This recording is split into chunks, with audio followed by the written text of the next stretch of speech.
성경을 보시면은 어떤 진리가 하나 있어. 성경에 기록되어 있는 명제인데 이거는 뭐 변함없는 진리가 하나 있는데 그것은 구약에부터 나옵니다. 육체의 생명은 피에 있다. 맞죠?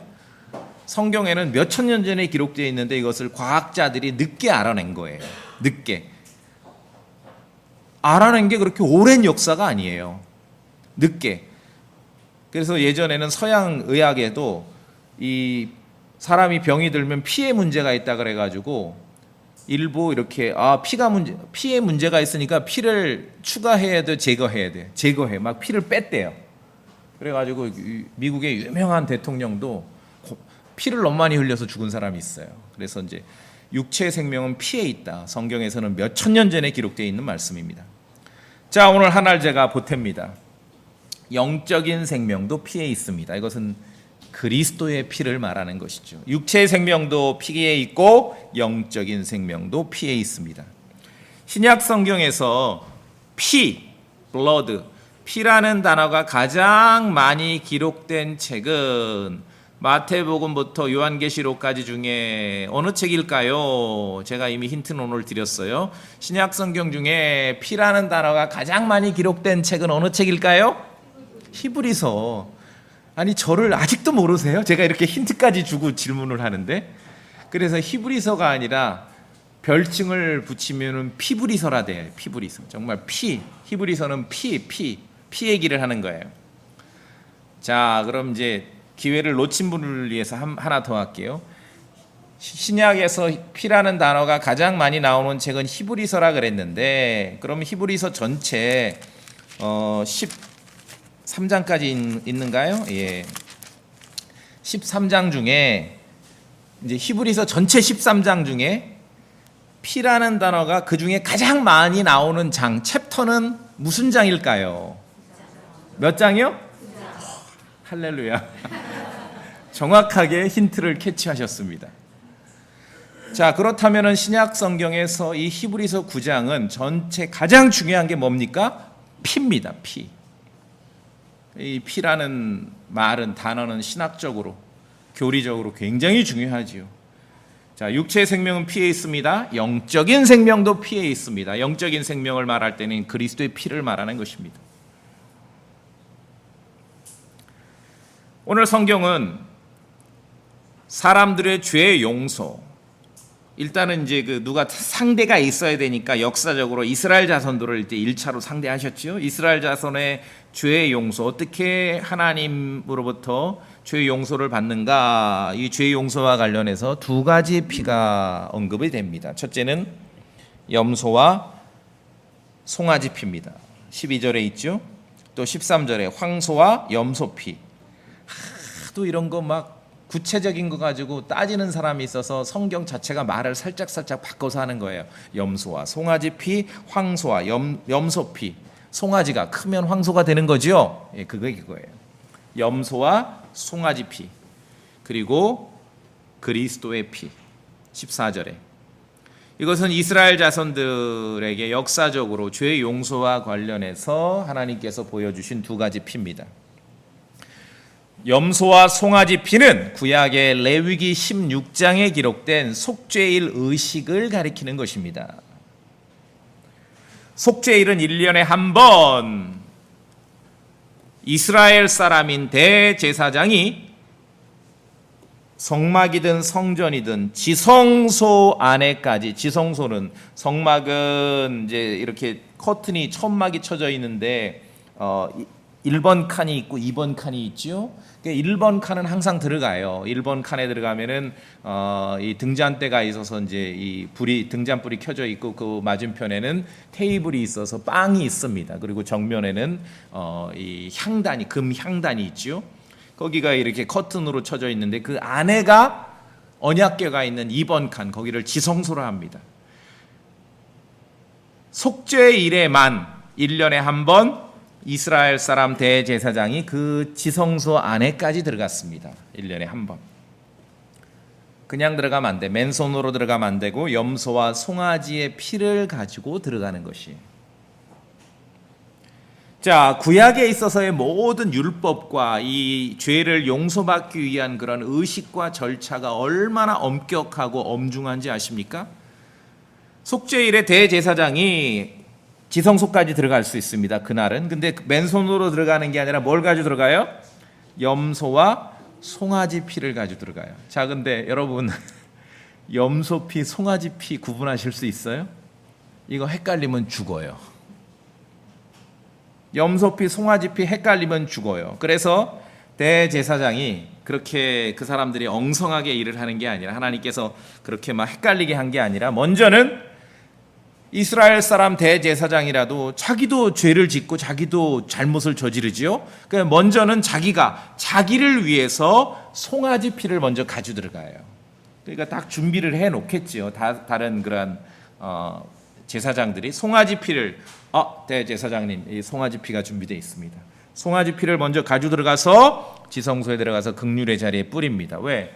대제사장도 인간이니까 자기 죄도 용서받아야죠.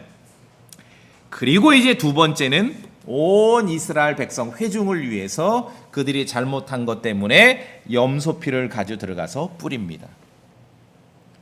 그렇게 이제 순차적으로 하기 때문에 헷갈릴 일이 없겠지요? 그런데 피만 보고 송아지 피, 염소 피 구분 못하면 죽는 거예요. 송아지와 염소 피는 이 세상에 있는 이스라엘 자손들이 하나님의 지시를 받아 이 땅에다 세운 성막의 지성소에 뿌려졌습니다. 그런데 이러한 의식으로 1년에 한 번 그 속죄일 의식이 있었는데, 이러한 의식으로 뭐 죄는 용서받고, 그래 내가 알았어, 저 봐줄게, 그렇게는 될 수 있을지언정 완전히 그 죄가 사라지거나 죄의 존재 자체가 없어져서, 그게 뭐냐 하면은 용서받고 사라지면은 이제 기억이 안 나고 어떤 죄책감, 죄의식이 없어져야 되거든요. 근데 그게 아니에요. 이것은 그냥 일시적인 방편일 뿐입니다. 이러한 의식으로 죄를 제거하는 것은 불가능했습니다. 그래서 해마다 반복해서 같은 의식을 치러야 했습니다. 최대 치료해도 이 유대인을 위한 속죄일 의식, 염소와 송아지 피로 죄 용서받는 의식은 그 유효 기간이 1년이에요. 그래서 여러분 1년짜리 뭐 하나 있죠. 다들 자동차 보험. 이 유대인을 위한 속죄 의식은 자동차 보험하고 똑같아요. 1년마다 갱신을 해야 돼. 그럼 맨날 기억나지. 난 사고도 안 났는데 또 내야 되고 또 내야 되고. 바로 그거예요. 계속 기억나는 거예요. 죄 의식과 죄책감이. 죄는 기억납니다. 사람도, 나도 기억하고 주님도 기억하셔요. 이게 염소와 송아지 피로 죄 용서받던 이스라엘 자손들의 현실이었습니다. 자, 이제 반면에 14절에 기록된 대로 예수 그리스도의 피는 우리를 위한 영원한 구속을 이루는 것입니다. 영원한 구속. 1년마다 갱신하는 자동차 보험이 아닙니다. 이것은 영원한 구속입니다. 영원한 구속. 죽어도 안 끝나요. 이 영원한 구속의 효력은. 그리스도께서 대제사장으로 오셨습니다. 자, 그런데 땅에는, 지상에는 이스라엘 자손의 대제사장이 있지요. 그러니까 예수 그리스도께서 대제사장으로 오셨는데 그 자리를 노리고 그 자리를 빼앗고 그게 아니거든요. 그리스도께서 대제사장으로 오셨는데 그리스도께서 섬기는 성막은 손으로 만든 이 지상에 있는 성막이 아닙니다. 그 구분을 하셔야 됩니다. 레위기 16장에 속죄일에 있었던 의식을 섬기던 대제사장은 이 땅에 속한 성막에서 일하는 대제사장이고, 예수 그리스도는 땅에 있는 성막이 아니라 하늘에 있는 성막을 섬기는 대제사장입니다. 오늘 본문에서 우리가 봤죠? 11절부터 나오지 않습니까? 그리스도께서는 다가올 좋은 일들의 대제사장으로, 그렇죠? 이 땅에 있는 것들을 말하는 게 아니다. 손으로 만들지 아니한 성막, 곧 이 건물에 속하지 아니한 더 크고 더 완전한 성막을 통해 오셔서, 자, 땅에 있는 성막에서는 죄 용서를 받기 위해서 염소와 송아지 피가 뿌려졌습니다. 근데 12절에 그리스도께서 대제사장 직무를 수행하실 때는 염소와 송아지 피가 아니라 자기 피에 의거해서 그리스도 피, 그 주님께서 흘리신 그 피로 영원한 속죄를 이루신다는 것입니다. 그렇게 구분되는 것이에요. 그래서 예수 그리스도의 피는 우리를 위한 영원한 구속을 이루시는 것입니다. 자동차 보험이 아닙니다. 자동차 보험 갱신할 때마다 그 생각하세요. 야, 유대인이 아닌 게 감사하다. 1년마다 자동차 보험만 갱신하니 감사하지요. 1년마다 속죄도 죄용서도 갱신하면 여러분 어찌 사시겠습니까? 그리스도께서는 대제사장으로 오셨습니다. 손으로 만든 세상에 속한 성막이 아니라 하늘에 있는 성막을 섬기는 대제사장으로 오신 것입니다.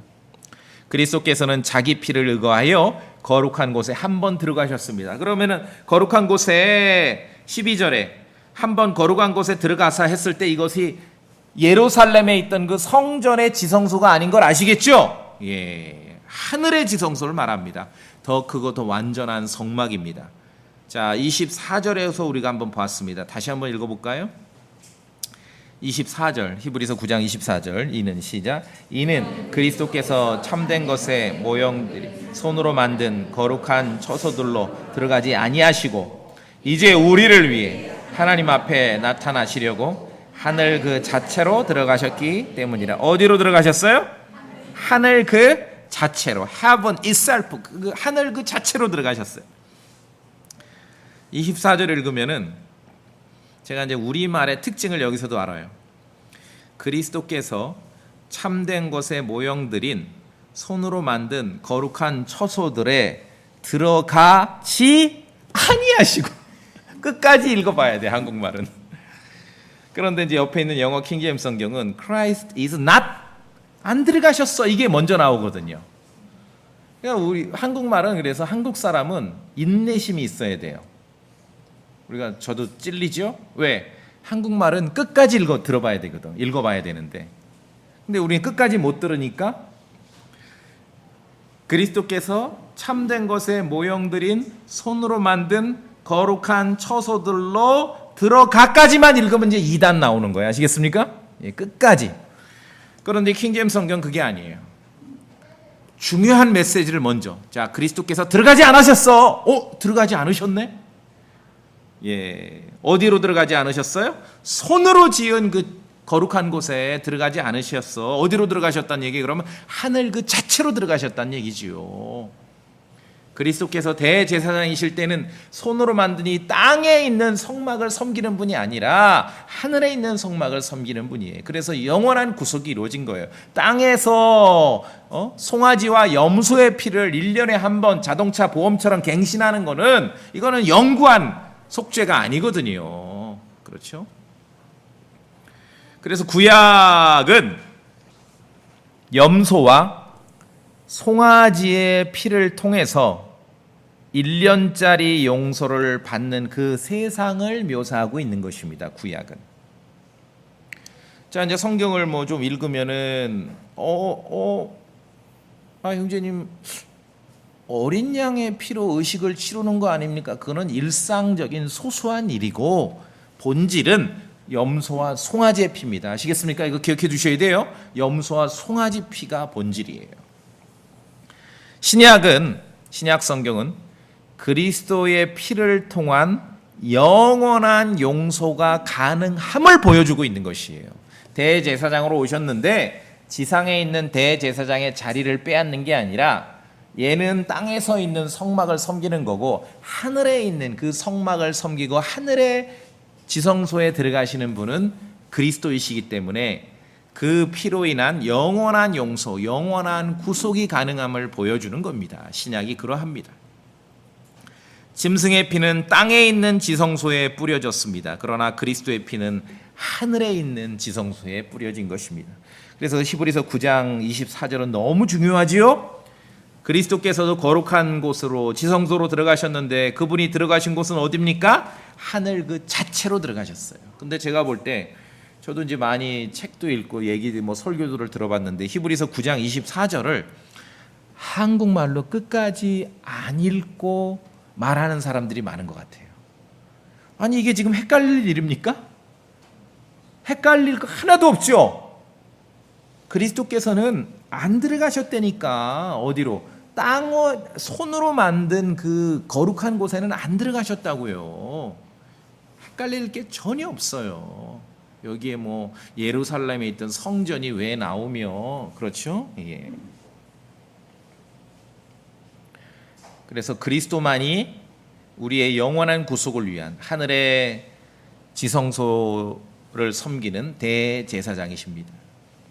그러니까 사람을 두고서 뭐 그게 뭐 목사 아니라 뭐 교황 뭐 천사라 할지라도 사람을 두고서 또 이스라엘 사람도 아닌 사람을 두고 뭐 제사장이 어쩌고 뭐 이거는 말도 안 되는 거예요. 흉내도 내지 말아야 돼요. 그러니까 사제가 제사장, 프리스트를 뭐 제사장 또는 사제 이런 말을 쓰거든. 흉내도 내지 말아야 돼요. 흉내도. 말들은 아니라고 하면서 자꾸 흉내내지요. 비슷한 약간 그렇게 알아줬으면 하면서 그런 기대심으로 자꾸 사제 막 제사장 가운을 입잖아요. 이게 원래 이방 종교나 카톨릭에서만 입었는데 근간에는 막 개신교에서도 입어요. 이 사제 가운을. 왜 그래요? 땅에 있는 지성소를 섬기는 대제사장도 아니고 유대인도 아니고 하늘의 성막을 섬길 수도 없고 올라갈 수도 없고. 근데 왜 그래요? 그러니까 교리가 정확하지 않아서 그런 것이에요. 하나님의 말씀의 진리가 정확하지 않으니까 소소한 것에도 막 헷갈려 버리는 것입니다. 자, 그래서 예수 그리스도의 피가 우리를 위해 영원한 구속, 1년짜리 자동차 보험 같은 용서가 아니라 영원한 용서를 하나님 앞에 하늘의 거룩한 곳에 그리스도의 피가 제시됨으로 영원한 용서와 영원한 구속을 이루게 되는 것입니다. 그 차이죠. 자, 이제 그리스도의 피를 통해서 단 한 번으로 영원한 구속이 이루어졌습니다. 그게 가능한 이유는 그분은 하나님이시기 때문에, 예수 그리스도의 피는 하나님의 피이기 때문에 가능한 것입니다. 사도행전 20장 28절 말씀에 하나님의 교회 곧 그분께서, 여기서 그분 하면 이제 하나님이죠. 하나님의 교회라고 설명하면서 그분께서 자신의 피로, 하나님의 피로 사신 교회, 하나님의 피로 사신 교회라 하는데, 사도행전 20장 28절에 여러분 아세요? 하나님께도 피가 있습니다. 뭐 예전에 유명한 철학자가 뭐 신은 죽었다 한마디 했다가 엄청 욕먹었다 그러는데, 신은 죽었습니다. 죽으셨죠. 어떻게 죽으셨어요? 심지어 피까지 흘리며 죽으셨어요. 성경의 진리죠. 그 피로 교회를 사셨고, 그 말은 하나님의 피가 이 땅에 흘려졌다는 것이죠. 그리스도의 피는 하나님의 피입니다. 그렇기 때문에 영원한 구속이 있는 것이죠. 가능한 것이죠. 우리의 피는 정말 육체 생명은 피에 있는데 우리가 알잖아요. 아, 정말 별거 아니구나. 내가 가지고 있는 이 육체 생명이 정말 나약하고 별거 아니구나. 근데 예수 그리스도의 피는 그렇지 않은 것입니다. 이 땅에서 그리스도께 속한 교회는 하나님의 교회입니다. 하나님께서 대가를 치르고 그 교회를 이 땅에 존재하게 하셨는데, 그 대가로 치러진 것은 하나님 자신의 피입니다. 그냥 뭐라고 여기다 설명을 덧붙이고 뭐냐 할 필요가 없어요. 그냥 하나님 말씀에 있는 대로 하나님께서 자신의 피로 교회를 사셨다 하면 그대로 우리가 아멘으로 받는 것이죠. 하나님의 피가 있습니다. 이 땅에서 하나님의 피가 흘려진 것이에요. 갈보리에서 흘려진 것입니다. 그리스도의 피는 하나님의 피입니다. 여러분 그렇게 받아들이시죠? 예, 하나님께서 사람이 되셔서 이 땅에 오셨고 죽으셨는데 피까지 흘려 죽으셨습니다. 신께서 죽으셨는데 피까지 흘려 죽으신 것이죠. 그 피를 통해서 우리가 그 피를 믿으면은, 그 피의 능력을 믿으면은 우리가 하나님 앞에서 의롭다고 인정받는 것이고, 그 피를 통해서 우리가 영원한 구속을 얻게 되는 것이고, 그 피를 통해서 하나님과 화해하게 되는 것입니다. 우리는 그 피의 능력을 믿는 것이죠. 그리고 우리가 노래했잖아요. 주의 보혈이라고. 자, 골로새서 1장. 골로새서 1장.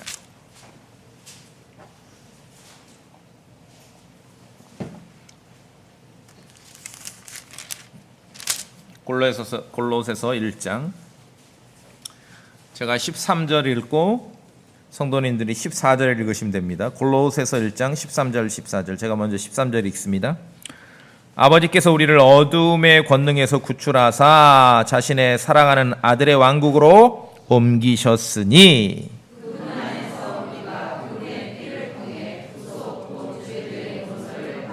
아멘이죠. 믿으시죠? 예, 아들 예수 그리스도 안에서 우리가 그분의 피를 통해, 그리스도의 피를 통해 구속 곧 죄들의 용서를 받았도다. 이것은 염소와 송아지 피로 1년마다 갱신해야 되는 자동차 보험 같은 그러한 용서가 아닙니다. 영원한 용서입니다. 자, 그런데 골로새 1장 14절에서 그분의 피를 통해 밑줄 쫙, 개역 성경에 없습니다. 킹제임스 성경에만 있어요. 그분의 피를 통해가 킹제임스 성경에만 있습니다. 이 말이 보혈이 빠졌습니다. 그리스도의 피를 통해 용서하시고 우리의 죄를 제거하셨습니다. 그러면 이제 어떤 일이 벌어지는가? 자, 염소와 송아지 피에 1년마다 갱신해야 되는 그 용서는요, 죄가 잊혀지지를 않아요. 죄가 계속 생각나는 거예요. 나도 생각나고 하나님도 생각나. 그런 세상에서 사는 거예요, 구약의 유대인들은. 그런데 이제 예수 그리스도의 피의 용서는 죄가 제거되기 때문에 더 이상 기억이 안 나요. 죄의식과 죄책감이 있을 수 없어요. 나도 그렇고 나도 기억할 필요가 없고 하나님께서는 아예 기억하지 않으시겠다고 말씀하셨습니다. 자, 히브리서 다시 오셔서 본문 한 장 넘기시면은 10장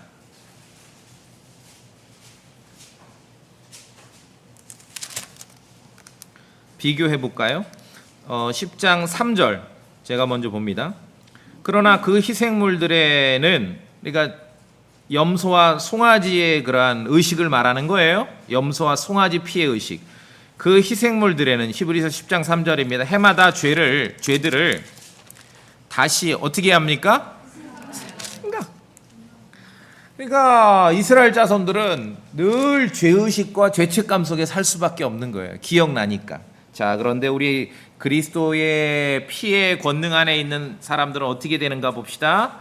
아래로 오셔서 17절 같이 읽읍시다. 시작. 또 내가 그들의 죄들과 불법들을 다시는 기억하지 아니하리라 하셨느니라. 여러분이 죄인으로 살다가 그리스도의 복음을 듣고 복음을 믿어요.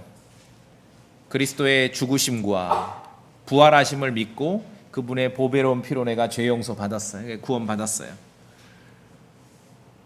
그래도 가다 보면은 구원받기 전에 같이 놀던 친구를 만나면은, 네가 뭐 교회 다녀? 네가 뭐 그리스도이냐? 옛날에 나랑 구원받지 않은 친구들하고 놀던 거를 막 일깨워줘요. 얘기를 해줘. 그럼 그 얘기를 들으면은 내가 복음을 믿고 구원받고 신앙생활하지만 누구나 다 들으면은 죄책감이 들지요. 맞아. 후회가 막심하다. 아이고 어떡하지? 사람은 그럴 수도 있어요. 종종 뭐 옳지 않더라도. 그런데 하나님께서는 기억하지 않으세요. 여러분이 죄인으로 살다 예수 그리스도를 구원자로 받아들이셨고 그 복음을 받아들였어. 그럼 그 이전의 것은 하나님은 아예 기억을 안 하세요. 끝났어. 사람은 기억해서 계속 와가지고 해코지를 해. 너 그랬잖아. 그렇죠? 그러니까 요새 이제 꼭 같은 상황은 아니지만 요새 유명한 사람들이 학교 폭력으로 많이 당하죠. 인생 뭐 옳은 건 아니지만, 근데 저는 그래요. 이게 구체적으로 좀 살펴봐야 된다고 봐요. 그 사람이 지금 개심을 해서 마음에 정말 회개를 해서 새로운 삶을 살아가고 있는 것일 수도 있잖아요. 그런데 와가지고 너 옛날에 이랬잖아 저랬잖아, 거기에 넘어가죠. 그러니까 우리 입장에서 여러분이 구원받고 지금 그리스도인으로서 예수 그리스도의 피로 죄 용서받고, 이 용서는 영원한 용서입니다. 그 이전의 모든 건 하나님께서 기억도 안 하세요. 그런데 그 이전에 나를 아는 사람이 와서 계속 찔러대요. 너 나랑 그렇게 놀러 다녔잖아. 뭔 소리야. 네가 교회 다닌다고? 그럴 수 있죠. 그런데 하나님께서는 성경을 믿으셔야 됩니다. 하나님께서는 기억도 안 하십니다. 그 순간, 그런 일이 벌어지는 순간에도 우리에게 필요한 것은 그리스도의 피의 권능이라는 것이지요. 자, 요한일서 1장을 한번 볼까요?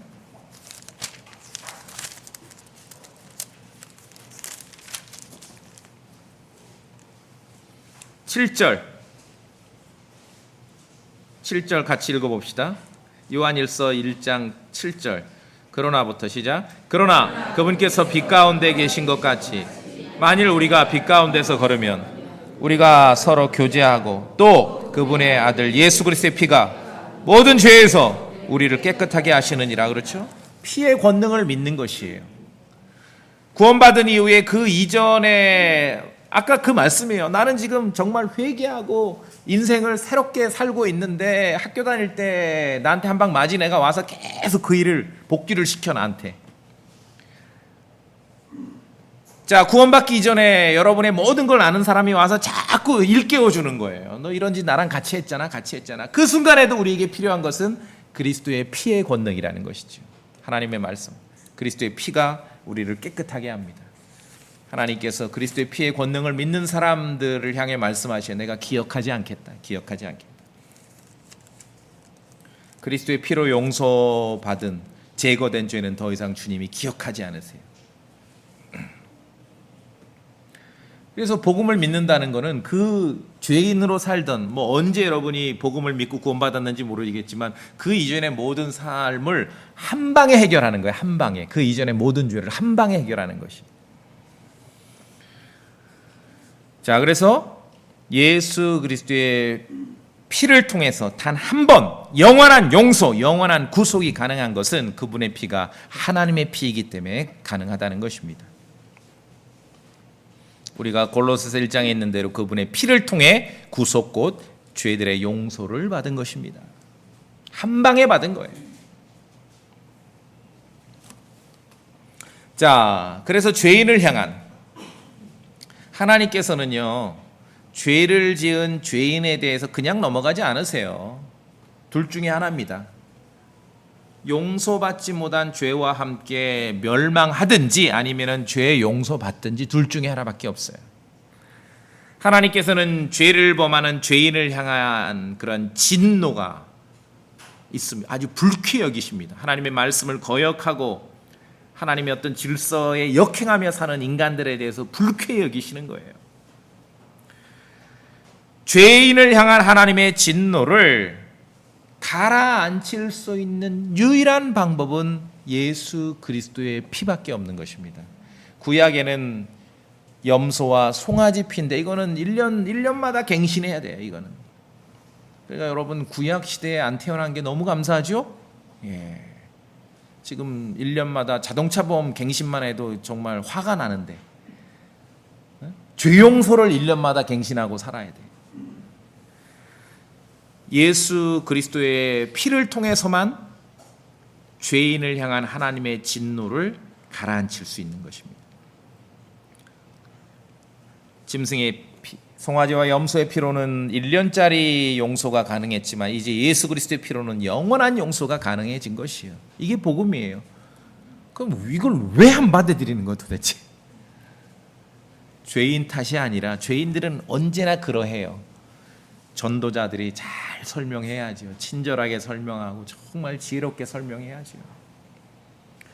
걸어가신 하나님께서는 죄를 범한 죄인들을 그냥 넘기지 않으십니다. 용서받지 못한 죄와 함께 멸망하든지 죄 용서받든지 둘 중에 하나입니다. 죄 용서받는 것은 하나님께서 정하신 방법과 절차에 따라야 죄 용서를 받는 것이에요. 잠깐이라도 정말 잠깐이라도 눈 감아주는 죄에 대해서 잘못해서 눈 감아주는 방식도 하나님께서 정하신 방법이라 해야 돼요. 예를 들어 구약의 출애굽기 12장의 그 6월절 그 스토리가 유명하죠. 어린 양을 잡아서 그 집 문 앞에다가 대문 앞에 어린 양의 피를 뿌린 집은 하나님께서 그 밤에 죽음의 천사가 온 이집트에서 집집마다 첫째 짐승이든 사람이든 첫 번째로 태어난 자들을 다 죽이는 그 밤에 하나님께서 그 피가 뿌려진 그 집 대문에 딱 보니까 어린 양의 피가 뿌려졌어. 그 집은 어떻게 하셨어요? 통과하셨어요. 패스. 그 패스 오버예요. 통과. 패스. 야, 그 집은 패스. 피가 없는 집은 사람이든 짐승이든 처음 난 자는 다 죽었어요. 그러면은 안 죽은 집이 없겠죠. 왜? 다 처음 난 자는 있을 거니까. 아들이 둘째면 아버지는 첫째일 수 있고, 뭐 아버지가 둘째면 아들이 첫째가 있는 것이고. 그러나 하나님께서는 그 피를 보시면은, 그 집 앞에 뿌려진 피를 보시면은 그 집안에는 진노를 쏟아붓지 않으셨습니다. 죽음을 피하고 죄 용서를 받는 그 방법에도 하나님께서 정하신 방법과 절차를 철저하게 따라야 하는 것입니다. 성막과 성전의 지성소 극률의 자리에 뿌려진 짐승의 피도 마찬가지였습니다. 자, 속죄일에 지성소 극률의 자리에 먼저는 송아지 피가 뿌려지고 그 다음에 염소 피가, 이거 헷갈리면 죽는 거예요? 먼저 뿌려지는 게 뭡니까? 송아지, 제사장 자신을 위해서. 두 번째 뿌려지는 거는 염소, 백성을 위해서.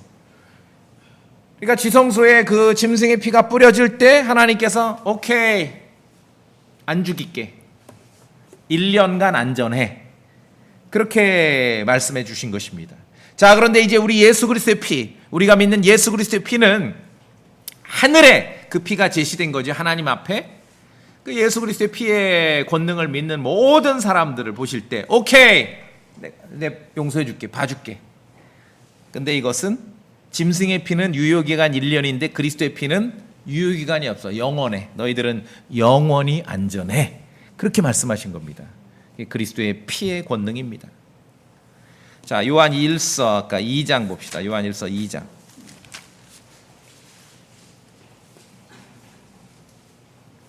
2장 2절. 소리내 읽어볼까요? 2장 2절. 요한일서 2장 2절 시작. 그분은 우리 죄들로 인한 화해 헌물이시며 우리 죄들뿐만 아니요 또한 온 세상 죄들로 인한 화해 헌물이시니라. 자, 여기다 이제 여러분 화해 헌물의 밑줄 쫙, 이거는 여러분 기억해 두셔야 됩니다.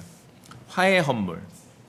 딱 화해 헌물이면은 의미가 전달이 되시죠. 아, 죄인과 하나님께서 화해하기 위해서 뭔가 이렇게 드려졌구나. 근데 그 드려진 게 짐승도 아니고 짐승의 피도 아니고 물건도 아니고 예수 그리스도 자신이라는 것입니다.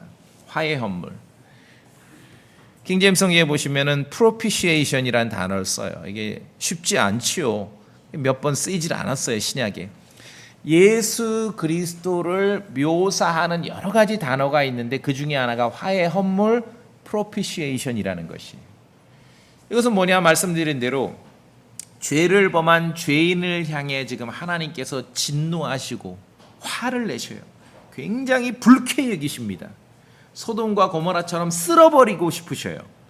그런데 죄인을 향한, 죄를 범한 죄인을 향한 그 하나님의 진노를 가라앉힐 수 있는 유일한 방법이 하나가 있어요.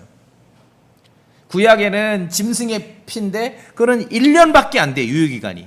그런데 우리가 이제 신약에서 그리스도를 통한 그리스도의 피는 영원한 유효기간이에요. 하나님의 진노를 가라앉힐 수 있는 유일한 방법은 예수 그리스도의 피밖에 없다는 거죠. 예수 그리스도밖에 없어. 그래서 그분을 화해 헌물, propitiation이라고 말하는 것이.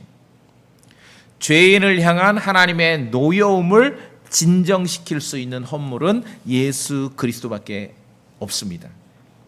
용서가 거저되는 게 아닙니다. 우리가 거저받는 것이지, 우리를 거저 용서하시기 위해서 그리스도께서 헌물이 되셨다고요. propitiation이 되셨다고. 구약에서는 염소와 송아지가 죽었으나 신약에서는 예수 그리스도께서 죽으신 것입니다. 에베소서 5장 2절에 들어보세요. 그리스도께서 또한 우리를 사랑하사 우리를 위해 자신을 향기로운 냄새의 헌물과 희생물로 하나님께 드리신 것 같이. 하나님께.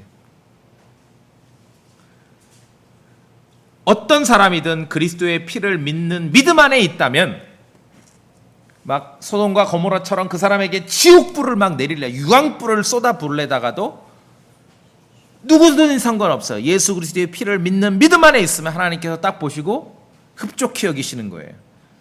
그래서 그 그리스도의 피를 믿는 믿음 안에 있는 그 사람에게 진노를 쏟아부으시려다가 그 분노를 가라앉히시고 어떻게 하셔요? 6월절일처럼 패스, 그냥 넘어가시는 거야. 통과. 너 안전해. 근데 이 안전은 영원히 안전해. 그리스도의 피로 인한. 이게 우리가 믿는 진리예요. 이거 여러분이 고백하는 그리스도의 피의 권능입니다. 여러분 그렇게 동의하시죠? 예, 영원히 안전해. 6월절 밤에 출애굽기 12장 그 어린 양의 피가 대문 앞에 뿌려진 집에 죽음의 천사가 패스했는데 그 안전은 그냥 그날 밤만 안전한 거죠. 그런데 예수 그리스도의 피가 우리에게 뿌려졌을 때, 우리가 그분의 피를 믿는 믿음 안에 있을 때 이 안전은 영원한 안전이라는 것이죠. 영원한 안전입니다. 여러분 그렇게 믿으시죠? 자, 그 다음에 중요합니다. 영원히 안전합니다. 하나님께서는 기억도 안 하신다 그랬어요. 자, 그런데 그냥 제가 일반적인 하나의 특정한 상황을 예를 들은 거예요. 학교 땐 불량하게 놀다가 그러면 이제 개심하고 회개하고 인생을 새롭게 살면 찾아가서 짜장면이라도 사줘야지. 그걸 그냥 안 하니까 그런 일이 벌어지는 거잖아요. 인생을 그렇게 이제 학교 때 불량하게 살다 개심하고 인생을 사는데 어릴 때 같이 놀던 나한테 한 방 맞았던 친구가 와서 계속 얘기를 하는 거예요. 너 그렇게 형편없이 살던 놈이 뭐 하는 거냐. 그럴 수 있냐. 그리스도인도 똑같습니다. 자, 우리가 죄인으로 살다가 예수 그리스도의 피의 권능을 믿고 구원받으면은 그 이전까지의 죄인의 삶의 죄, 하나님 앞에서의 죄는 그냥 한 방에 해결되는 거거든요. 하나님께서 그냥 기억을 안 하세요. 기억도 안 하세요. 근데 이게 참 교리가 왜 중요하냐면은 저는 어릴 때 어떻게 배웠냐면 구원받았어도 하여간 회개하는데 옛날에 뭐 유명한 성인이 그랬대죠. 엄마 젖 빨다가 엄마 젖꼭지 깨는 것도 회개해야 된다고. 그냥 디테일하게 다 회개하라 그러는 거예요. 그리스도의 피의 권능을 안 믿는 얘기죠, 그게. 마귀가 와서 고소를 합니다. 양심에. 그래서 양심이 계속 찔리는 거예요. 자책을 해. 그렇죠? 불량한 양심과 자책감, 마귀의 고소, 그런 것이 찾아올 수 있습니다. 그런 것을 이길 수 있는 유일한 방법도 그리스도의 피밖에 없습니다. 아까 요한 1장 읽었죠? 계시록 12장 11절에 보시면은 그들이 이제 환란 시대의 성도들을 말합니다. 그들이 어린 양의 피와 자기들의 증언의 말로 그는 마귀입니다. 마귀를 이겼으니. 계시록 12장 얘기예요. 세상이 바뀌고 시대가 바뀌어도 마귀를 이길 수 있는 그 능력은 하나밖에 없습니다. 어린 양 예수 그리스도의 피밖에 없는 것이에요. 그들이 어린 양의 피로 마귀를 이겼다고 성경은 기록되어 있습니다. 신약에서 피가 제일 많이 기록된 책이 뭐라 그랬죠? 히브리서예요. 히브리서 다음으로 피가 제일 많이 기록된 책은 두 번째 책은 뭘까요? 힌트 드렸어요. 어디예요? 요한계시록이에요. 요한계시록. 세상이 달라지고 시대가 바뀌어도 하나님의 어린 양의 보배로운 피로 마귀를 이길 수 있습니다. 세상을 이기는 힘도 어린 양의 피를 믿는 그 믿음에 있는 것이에요. 마귀의 고소가 있습니다. 계속 구약에서 욥을 향해 마귀가 그러했듯이 하나님 앞에서 성도들을 비방합니다. 비난합니다. 여러분의 양심에 찔리게 만들어요. 자책감 속에 살게 만들어요. 그런데 들어보면은 그런 마귀의 비방과 비난이 다 맞아요. 옳아요. 사람은 그 기준으로 우리를 판단할 수 있지만 그런데 성경을 보니 하나님은 그렇지 않거든요. 근데 하나님께서도 자꾸 예수 그리스도의 피의 권능을 믿는 나를 사람이 바라보도 그렇게 보실 거라는 의심이 계속 드는 거예요. 우리는 그런 존재이기 때문에 그 순간에도 죽은 행위들로 인해서 우리의 양심이 무너지고 양심이 망가질 때, 우리가 낙담될 때 그 순간에도 필요한 것은 예수 그리스도의 피의 권능이라는 것입니다. 아까 우리가 히브리서 10장에 하나님께서는 그리스도의 피를 믿는 믿음 안에 있으면 죄를 기억하지 않으신다고 했죠? 근데 마귀는 계속 기억나게 하는 것이에요. 계속. 그때 그리스도의 보배로운 피를 믿는 믿음이 중요합니다. 아까 우리가 읽었어요. 히브리서 10장 11절. 내가 그들의 죄들과 불법을 다시는 기억하지 아니하리라. 여러분 그렇게 믿으십니까? 예. 기억하지 않으세요. 기억하자. 하나님과의 화해가 그렇게 이루어지는 것입니다. 그 피를 믿는 믿음이 아니고서는 마귀의 비난과 비방과 양심의 가책을 이길 힘이 없습니다. 그 피를 믿는 믿음이 아니고서는 세상을 이길 수 있는 재간이 없습니다. 자, 요한 1서 다시 갑니다. 5장. 요한 1서 5장.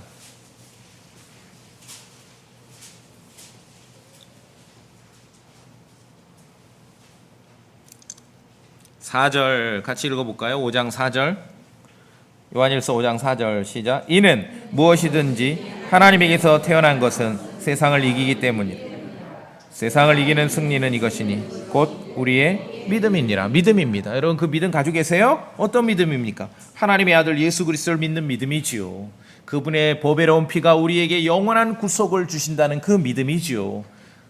누구든지 예수 그리스도의 피를 믿는 믿음 안에 있을 때는 그 불법과 죄를 하나님께서 기억하지 않으시겠다고 말씀하신 그 믿음이지요. 그 믿음이 있을 때 우리가 세상을 이기는 승리를 할 수 있다는 것이죠. 주먹을 불끈 쥔다고 세상을 이기는 게 아닙니다.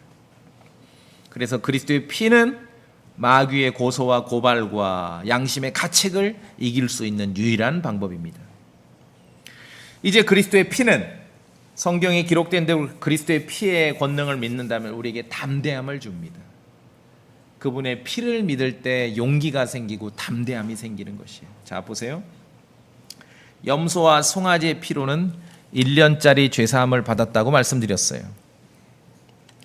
유대인 대제사장은 짐승의 피를 가지고 지성소에 1년에 한 번만 들어가는데 그 일을 매년 반복해야 됩니다.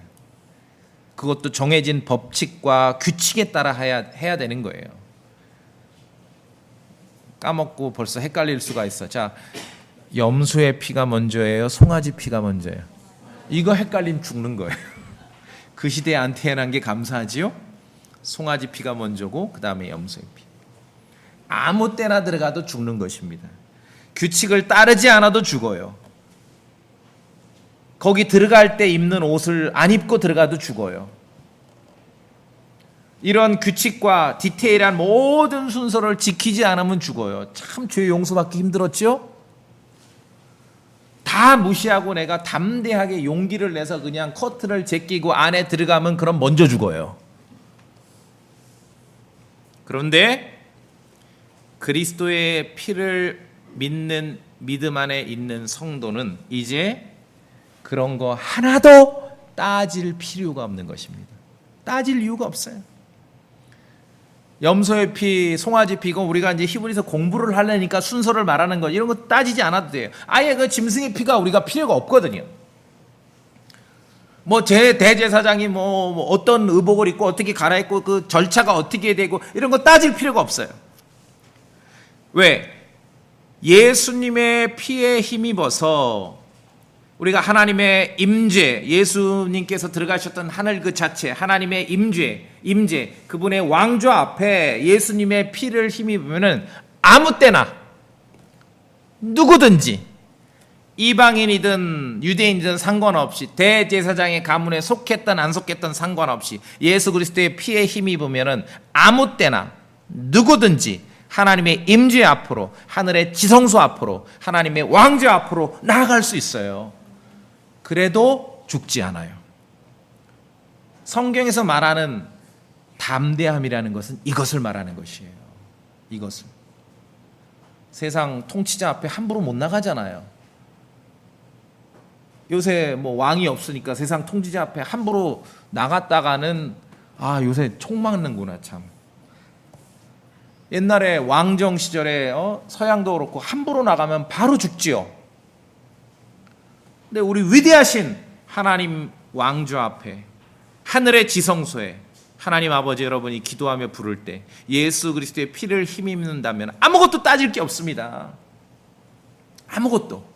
하나님 아버지 앞에 우리가 그분의 임재 앞에 나갈 때 아무것도 뭐 옷을 입어도 되고 안 입어도 되고 누워도 되고 앉아도 되고 서서 가도 되고 뭐 어디 아무것도 따질 게 없어요. 이게 담대함이야. 이게 담대함이에요. 하나만 있으면 돼. 예수 그리스도의 피를 믿는 그 믿음만 있으면 된다는 것입니다. 여러분 믿으시죠? 그 피만 의지하면은 아무것도 따질 일이 없어요. 하나님 앞에, 임재 앞에 나갈 수 있는 거예요. 바로 그게 담대함이에요. 히브리서 다시 히브리서 10장 봅시다.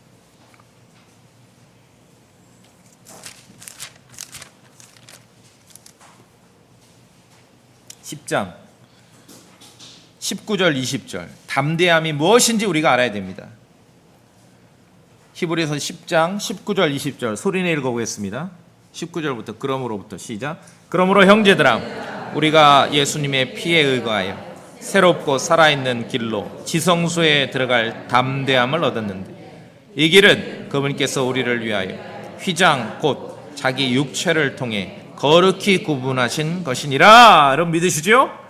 교리가 명료하지 않으면 어릴 때 교회 다닐 때 예배당 이 강대상 앞에도 담대하게 못 올라와요. 뭘 따져야 돼. 절차와 법도를.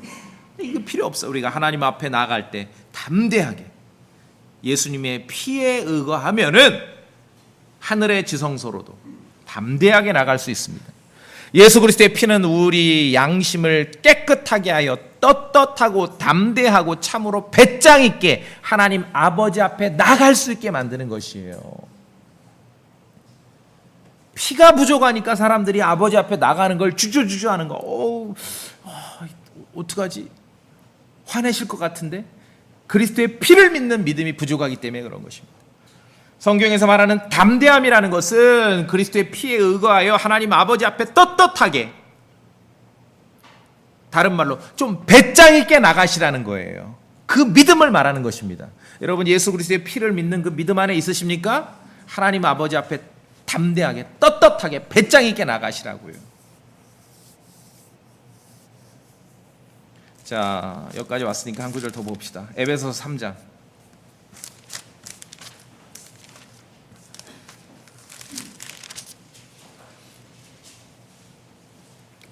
12절. 에베소서 3장 12절 같이 읽습니다. 시작. 우리가 그리스도 안에서 그분의 믿음을 통해 담대함과 아버지께 확신 있게 나아감을 얻나니. 믿으십니까? 어디서 얻어요? 그리스도 안에서.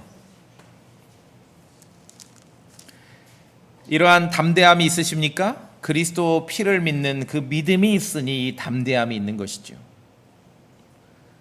우리가 이 담대함을 알 때 구약에 있는 약간 이제 사람 시각으로 그 1년에 한 번 유효기간 1년짜리 용서받으려고 막 준비하고 쓸고 닦고 빨래하고 염소 준비하고 송아지 준비하고 절차 어길까봐 벌벌 떨고 야야 안 헷갈리지 이거 송아지 피 맞아 확실해? 장담할 수 있어. 이 모든 거 했던 유대인들 참 불쌍하죠. 담대함이 있어. 아무것도 따질 게 없습니다. 오직 그리스도의 피를 믿는 믿음밖에 없어요.